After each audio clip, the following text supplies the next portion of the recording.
So how do you keep an eye out? Let me give you one or two specific examples. One of the things that I'm constantly amazed by is how much mobile telephony has penetrated, India, the diaspora in India. My bhajiwala has a phone, my drivers have phones, my chuttabai has a phone. I never imagined the day when, honestly, this part of our household would actually have mobile phones. And it's gone to another extent where if I'm arriving late from an international or domestic flight, I can SMS my driver, he picks up, he's not educated, he's not literate, but this part he's understood. 9WXYZ means Jet Airways, SQ means Singapore. So this much is happening, right? And it's a very small example. Now why do I talk about mobile telephony? Because I think one of the ways in which inclusive growth is going to happen is that on the device side, we are going to see a penetration of this particular device continue to accelerate in India, and we're also going to see a convergence. The mobile phone of the future is not going to be the mobile phone of today. You're going to have it as a single device, which is your telephony and your computing platform. And there are thought leaders out there, and there's hundreds of millions, if not billions of dollars being put in towards the convergence of the internet protocol and the mobile telephony protocol. And when IP and mobile telephony come together, you will have something called 4G, not 3G, where you can travel at 500 miles an hour and have 200 Mbps at the same time on devices of the size of what we're holding over here. This will change our lives. So why is it important? It's important because if we recognize that these are some of the trends going on, we can, as leaders, as CIOs, start bringing more and more applications on the mobile device, no matter which industry we're in. Whether you're doing it for a retail company, or you're doing it for your own workforce, or you're doing it for your own finance and accounting function, where more and more can come on the mobile device. Recognizing that this will become a channel, will become a conduit to the masses. A lot can happen, whether it's in terms of education, safety, norms, hygiene factors, whatever it is. Where, the villages in India can be the villagers in India, the members of the panchayat, the people who are sort of one level down, can be connected in orders of magnitude much differently from where they are today by just recognizing sort of this sort of trend.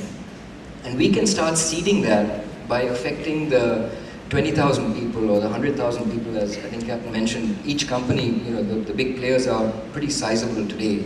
So if we start actually affecting our microcosms in that sense, we are generating change agents towards that trend in the future, and that penetration will increase over time.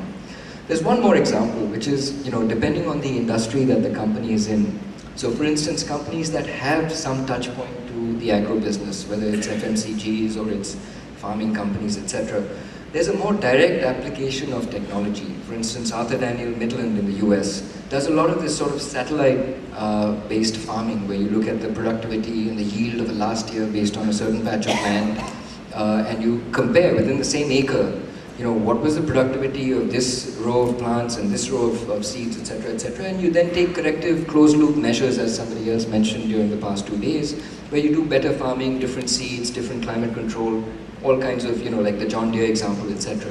So there are areas where we can leverage information technology directly to have a more inclusive growth. That's one example on the agriculture side. Climate control is one more arena.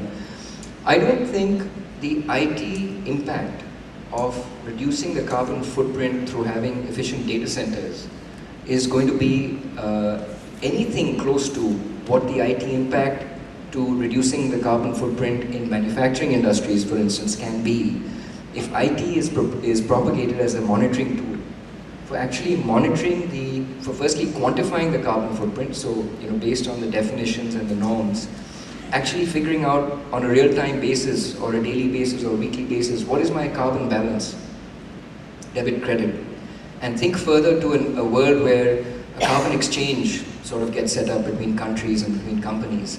And IT is the enabler, the tool that actually gives you your MIS, just like I have now on my BlackBerry, the daily production of our steel plants in tons and the number of rupees of export and domestic and how much we send to our retail service centers. And I have for the oil refinery, daily I get what is the utilization of the the towers, the VDU and the CDU, and how many barrels of oil were produced. Imagine if I had carbon footprint. Yeah, and that becomes a trading mechanism as the companies go to work with other companies and try and penetrate new markets, etc. So that the overall footprint, once it is measured and governed across the world, comes down. So I think, just to summarize, these are important trends that definitely are happening, and we need to keep an eye open towards these trends. But we can't lose sight of reality. Here I would like to add one point.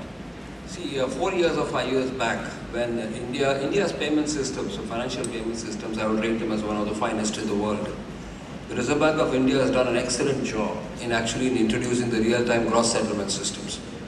So when the Deputy Governor called for a meeting of all the IT heads of banks to roll it out across the country, and so we are all quite excited because it is instantaneous, using the electronic transfers across banks. The settlement across the funds from all the banks will be pulled together by RBI, and instantaneously it will be fanned towards all the participating banks. Now, one of the problems that was said that a lot of subsidy amount is being distributed by the central government through various ministries, and it has to percolate down to the smallest, the user who might be anywhere in any village. The first problem was the person to whom the subsidy is meant doesn't have a bank account. Even if the money is parked in a bank collectively, there's no way in which it can be done. So then they came out with what is known as they relaxed some of the know your customer norms for such accounts, for small accounts. Once that was done, then another institution came for financial inclusion. Today, banks are participating in a massive exercise of financial inclusion. We have adopted 3 districts in Andhra Pradesh, and the number of accounts that are opened is about 700,000 accounts. And they are not bank branches. I cannot handle 700,000 accounts in a single branch. But spread over 5 or 6 agencies, they needed only little information. How much your money in your account, and they don't have any checkbooks. They don't have any ATM cards, nothing. How to get that money to them? You forget about all the frills of busy. Banking doesn't mean that you should have internet banking, you should have mobile banking, you should have an ATM card, you should have a debit card, you should have a credit card. That's an urban phenomenon. But there they want somebody to put money and I want to take it out cash. It will be as little as 25 rupees. You don't have to think of complicated solutions. The one solution was that moving the funds was the biggest issue and identifying the person. The second largest thing that's happening is the unique identity system, which Nandan has started. So there, how it's going to help, the leakage will stop once that comes in. Now that's a huge contribution of IT, which I'm saying, in which the financial sector is playing a very big part. And in fact, at the first meeting with the Deputy Governor, they chose 3 banks, Punjab National Bank, my bank and ICICI Bank, as the people who will be able to deliver the technology. Gave her the blueprint for how to do it on the field. And I'm happy to say that all the 3 districts have got a roaring success.